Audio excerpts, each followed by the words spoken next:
Machiavel disait qu'une guerre est juste quand elle est nécessaire. À la fin de la guerre froide, les Européens avaient progressivement oublié la menace d'apocalypse nucléaire qui caractérisait depuis longtemps leur vie quotidienne. La fin de cette période de conflit bipolaire entre les États-Unis et l'Union soviétique a donné l'impression que la menace de destruction mondiale avait diminué. Mais cette illusion de sécurité a été brutalement brisée par les menaces du président russe après l'invasion de l'Ukraine. Ces nouvelles menaces nucléaires ont ravivé le spectre de l'apocalypse et ravivé des peurs qui semblent appartenir à un passé révolu. Ce retour à la menace nucléaire n'est que l'un des nombreux signes d'un changement majeur dans l'équilibre mondial des pouvoirs. Le système bipolaire traditionnel dominé par les États-Unis et la Russie est actuellement remis en question par la montée en puissance militaire de la Chine. L'expansion de son arsenal nucléaire par la Chine s'est déroulée de manière extrêmement opaque et est devenue un facteur important de perturbation de l'équilibre géopolitique. Cette montée en puissance de la Chine s'est également accompagnée de la montée en puissance d'autres acteurs sur la scène mondiale. Un nouvel État doté de l'arme nucléaire va émerger. La Corée du Nord est déjà un acteur majeur dans ce domaine en raison de ses essais nucléaires répétés. Si l'Iran décide de poursuivre ses ambitions nucléaires, il pourrait devenir un nouveau membre de ce club exclusif. D'autres pays pourraient emboîter le pas et envisager d'acquérir des armes nucléaires comme moyen d'assurer leur propre survie ou de renforcer leur influence internationale. Ce phénomène révèle une dynamique alarmante dans laquelle la prolifération nucléaire semble s'accentuer. En 1964, le réalisateur Stanley Kubrick offrait une vision provocatrice de la course aux armements nucléaires dans son film satirique Astérisque Comment j'ai appris à cesser de m'inquiéter et à aimer la bombe Astérisque. Ironique et alarmant, le titre reflète les craintes d'une époque où les armes nucléaires semblaient devenues une obsession irrationnelle. Aujourd'hui, cet « amour fou » pour la bombe refait surface, mais sur fond de nouveaux acteurs et d'enjeux géopolitiques redéfinissant l'environnement sécuritaire mondial, de plus en plus complexe. La résurgence des menaces nucléaires et l'émergence de nouvelles puissances dotées de l'arme nucléaire rendent le jeu entre puissances internationales encore plus difficile. Cette situation met en évidence la fragilité de la paix mondiale et souligne l'importance cruciale du maintien des mécanismes de contrôle et de dialogue pour éviter une nouvelle escalade. Tolstoï balance encore et pour plus de détails on va écouter ses propos. On s'en fout de son opinion. Vous vous foutez de ce que dit Emmanuel Macron. Exactement. Et quand il vous dit qu'il est prêt, éventuellement, à ne pas se fixer de limites. On s'en fout de ses limites. On s'en fout de Macron, de ce qu'il dit Macron. On s'en fout de limites de Macron. Et on va tuer... La France reste une puissance nucléaire. Vous l'avez en tête. Tout à fait, avec 200 missiles. Et donc, on va tuer tous les soldats français qui vont venir au sol ukrainien. Tous. Parce qu'aujourd'hui, il y en a, durant le conflit en Ukraine, 13 000 mercenaires, dont 367 Français et dont 147 ont déjà tué. Donc il y en a 147 citoyens de la France qui ont été tués en Ukraine. Et on va tuer tout le monde. Vous inquiétez pas. Nos armes nucléaires tactiques font 70 à 75 kilotonnes. Nous ne souhaitons pas l'utiliser, mais juste à créer une menace. Pour une raison ou une autre, les Occidentaux pensent que la Russie ne l'utilisera jamais. Nous avons notre doctrine nucléaire. Regardez ce qui est écrit.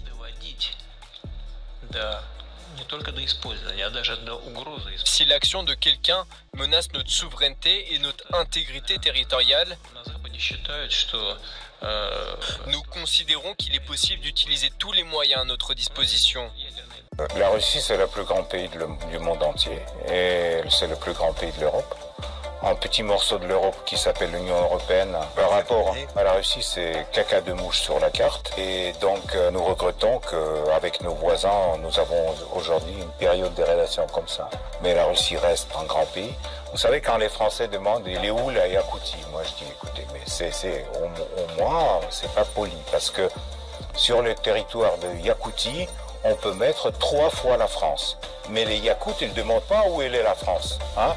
Ils savent bien que la France est sur sa place. Donc il faut plus étudier la géographie, ça aide beaucoup dans des raisons après pour prendre les décisions dans l'économie ou dans la politique. Sur la plus grande chaîne de télévision russe, Vladimir Poutine menace la France. Après une déclaration d'Emmanuel Macron il y a quelques jours, le président français, d'après plusieurs chefs de parti, a dit que tout était envisageable pour aider l'Ukraine, qu'il n'y avait plus de ligne rouge dans le soutien à fournir. Le président russe le prévient. Quant à ces pays qui disent qu'ils n'ont pas de ligne rouge concernant la Russie, ils doivent comprendre que la Russie n'aura aucune ligne rouge les concernant. Vladimir Poutine brandit aussi la menace de ses 5000 missiles nucléaires et du risque d'une guerre. D'un point de vue militaire et technique, nous sommes prêts. Les missiles, toujours dans un état où ils sont prêts à être utilisés. Un message aux Occidentaux. Non, parce que si on prend, vous permettez, je prends Je vous votre en prie, feuille, j'en ai pas besoin. parce que c'est très, très simple. Hein. Donc, je déchire en petits morceaux comme ça. Ça, c'est l'Europe occidentale. Et ça, c'est la Russie. C'est plus ou moins clair. Donc, quand on dit l'Europe, l'Europe, l'Europe, et la Russie, Russie, Russie, donc il faut bien comprendre que la Russie, c'est le plus grand pays européen. Et sans la Russie, on ne peut pas résoudre aucune question en Europe. Et s'il y a les optimistes qui peuvent le faire, ça amène malheureusement à la guerre civile en Ukraine et à la décomposition d'un pays souverain, qui est le cas avec l'Ukraine. C'est une nouvelle provocation? En France, vous avez un vieux principe que vous connaissez mieux que moi, la guerre comme la guerre. Donc si vous envoyez vos spécialistes, vos instructeurs, vos conseillers militaires, vous pouvez les appeler comme vous voulez, mais le mot-clé ici c'est militaire. Si vous envoyez vos militaires en Ukraine pour qu'ils forment les combattants ukrainiens comment mieux cibler et tuer les Russes, bien sûr ils se rendront compte du fait que ces spécialistes militaires, ces instructeurs militaires constitueront naturellement une cible légitime pour les forces armées russes. C'est un avertissement assez clair. Vous nous dites qu'il n'y a pas d'immunité pour les Français qui seraient en Ukraine. Ce sont des instructeurs, ce ne sont pas des combattants. Est-ce que vous faites la différence entre ceux qui forment les Ukrainiens et ceux qui combattent? Nous en faisons une, et en particulier la coalition d'instructeurs qui est en ce moment mise au point avec la France et d'autres pays comme la Lituanie, la Grande-Bretagne.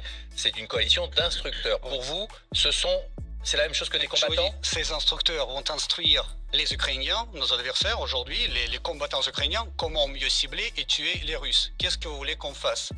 Pour nous, ils ont le même statut en principe que les combattants ukrainiens. Vous pouvez les appeler, comme je l'ai déjà dit, les instructeurs, je ne sais pas, conseillers, spécialistes, mercenaires, peu importe leur statut. Pour nous, en tout cas, c'est des cibles, parce que là, ils sont de côté de nos adversaires. Qui a déraillé dans notre modèle, Vladimir Poutine érige le modèle russe en opposition avec le modèle d'un Occident qui serait décadent. Qu'est-ce qui est décadent chez nous, Français? Regardez votre gouvernement. Est-ce qu'on peut vraiment, à 21e siècle, penser que c'est pas décadent d'avoir des gens si spéciaux Qu'est-ce que vous entendez par là? Vous faites référence au fait que notre Premier ministre Gabriel Attal est ouvertement homosexuel? Je fais référence qu'aujourd'hui, la France est gouvernée d'une partie par les pervers. Tout simplement. Alors, être homosexuel, c'est être spécial, voire pervers? Tout à fait. Pour nous, oui. Absolument. Mais c'est pas... Donc il n'y a pas d'homosexuels en Russie? Non, bien sûr, il y en a. Mais il n'y en a pas dans le gouvernement. Est-ce que les homosexuels en Russie peuvent vivre librement et protégés par le gouvernement? Bien sûr, leur vie privée est protégée, mais ils n'ont pas droit à la propagande ouverte de leur mode de vie. Le fait qu'on ait un Premier ministre ouvertement homosexuel, Gabriel Attal, pour vous, ça fait partie de cette décadence que vous décrivez en Occident? Être homosexuel, c'est un problème? Mais écoutez, non, c'est la dégradation des leaders européens. Regardez aujourd'hui avec qui on doit avoir l'affaire. Avec Scholz, avec Macron, avec Borrell, etc. Donc ça, c'est des gens qui n'ont pas même l'idée de leur parole. Ils ne peuvent pas tenir la parole. D'une manière générale, cette escalade constante peut avoir de graves conséquences. Si ces conséquences graves se produisent en Europe, comment les États-Unis se comporteront-ils? Compte tenu de notre parité dans le domaine des armes stratégiques, difficile à dire. Veulent-ils un conflit mondial? Il me semble qu'ils voulaient négocier dans le domaine des armes stratégiques. Mais nous ne voyons pas beaucoup de volonté de le faire. Il y a des conversations à ce sujet, Mais il ne semble pas y avoir beaucoup de volonté. Eh bien, voyons ce qui se passera ensuite. Macron veut rester dans l'histoire, il ne veut pas partir comme Hollande avec une seule promenade sur le moto dans sa bio. Et Macron, il veut réaffirmer le rôle de la France, qui malheureusement est tombé très bas avec la perte de souveraineté totale des pays de l'Europe vis-à-vis des narratifs américains sur ce conflit. Toutes ces déclarations, à mon avis, ils sont complètement irresponsables parce que n'importe quel chef d'État doit surtout penser à des vies de ses soldats et tout ce qui va se passer. Donc moi j'ai essayé d'expliquer par les exemples simples, mais c'est vrai que tous les mercenaires qui seront sur les territoires ukrainiens, notamment les Français, ils seront tués et donc renvoyés, en meilleur des cas, à Orly, couverts par le tricolore français. Alexander Makogonov, est-ce que Vladimir Poutine est un homme plus fort ce soir? Bien sûr, il est beaucoup plus fort ce soir, car il a été réélu avec un score record, avec un score hyper convaincant. C'est un score qui dit tout. Un score à la soviétique, un score digne de l'URSS. Justement, bon, ça rend jaloux, je peux imaginer, pour n'importe quel pays dans un pays démocratique, un obtenir un score de 87% des voix, c'est museler l'opposition. Moi, je trouve ça très inquiétant dans une démocratie. Un chef qui obtient 87% des voix, ça veut dire que la démocratie ne fonctionne pas, monsieur. Vous ne pouvez pas dire autrement. Dans un pays démocratique, il y a des gens qui s'opposent au chef de l'État. Alors, tout d'abord, il y avait 4 candidats, ce qui rend ces élections déjà compétitives. Le fait qu'ils n'ont pas gagné suffisamment de scores pour que ça vous plaise, donc là, c'est leur problème à eux, c'est pas les problèmes du président Poutine qui jouit d'un soutien énorme de tout le peuple russe, comme vous l'avez vu. Je veux dire très directement que l'idée d'envoyer les soldats français en Ukraine, ça va se terminer par les cercueils en Orly, couverts par le tricolore. Et c'est pas Macron qui va aller les chercher. Donc les Français, ils doivent comprendre les conséquences. C'est tout. Bah, écoutez, j'aime bien la France, j'aime bien la culture, je regrette beaucoup que je ne pourrais pas amener mes enfants à Louvre, je ne sais pas montrer Paris, etc. Oui, parce que vous voulez plutôt envoyer une bombe nucléaire à Paris en ce moment. C'est plutôt ça le discours. Bien sûr. À la télévision russe, on calcule la durée qu'il faudrait pour un missile nucléaire pour arriver à Paris. Non, 2 minutes. Pas 2 minutes, un peu plus, mais... donc vous avez commencé à calculer les plans? Oui, bien sûr, on calcule parce que, vous savez, pour nous, c'est ce qui est important historiquement pour la Russie, c'est assurer la sécurité du pays. Et quand les pays de l'OTAN, dont aussi la France, mettent les missiles autour de nos frontières et veulent mettre les missiles en Ukraine, en adhérant à l'OTAN. Bon, c'était Salé. Pour rappel, la paix mondiale est un désir que les gens ont depuis longtemps. Dans un monde où il y a beaucoup de guerres et de problèmes entre les pays, il est très important de trouver un moyen de vivre ensemble en paix malgré les différences. Afin d'éviter les combats et encourager la tranquillité, il est crucial de bien comprendre pourquoi les conflits se produisent et de rechercher des moyens pour les empêcher. Tout d'abord, la diplomatie est très importante pour éviter les conflits. Une conversation franche et sincère entre les pays peut aider à régler les disputes avant qu'elles ne deviennent violentes. Les Nations Unies et d'autres organisations internationales sont essentielles car elles aident les pays à discuter et à résoudre les conflits. Ils soutiennent la signature des accords de paix, la surveillance des cessez-le-feu et l'apport d'aide humanitaire. Il est important d'engager dans des discussions diplomatiques pour résoudre les conflits de manière pacifique plutôt que par la violence militaire. L'éducation est un moyen essentiel pour favoriser la paix. En enseignant aux jeunes l'importance de la tolérance, du respect et de la compréhension mutuelle, nous contribuons à créer une société plus harmonieuse. L'éducation peut aider à casser les idées fausses et encourager la communication entre les différentes cultures, ce qui est très important dans un monde de plus en plus connecté à l'échelle mondiale. En outre, les formations sur la paix qui enseignent comment résoudre les problèmes et négocier peuvent aider les personnes à gérer les conflits de façon positive. L'équité et l'égalité sociale sont essentielles pour éviter les conflits. Les disputes sont fréquemment provoquées par les écarts économiques et sociaux. En diminuant les écarts de richesse, en assurant des chances égales pour tous et en combattant la discrimination, les sociétés peuvent éviter les tensions internes qui peuvent déboucher sur des conflits violents. Les politiques qui incluent tout le monde et qui sont justes aident à créer un climat stable et de solidarité dans la société. En d'autres mots, pour qu'il y ait la paix dans le monde, il faut que tous les pays et secteurs s'engagent ensemble. La diplomatie, l'éducation, la justice sociale et le développement durable sont des éléments importants pour empêcher la guerre et bâtir un avenir de paix.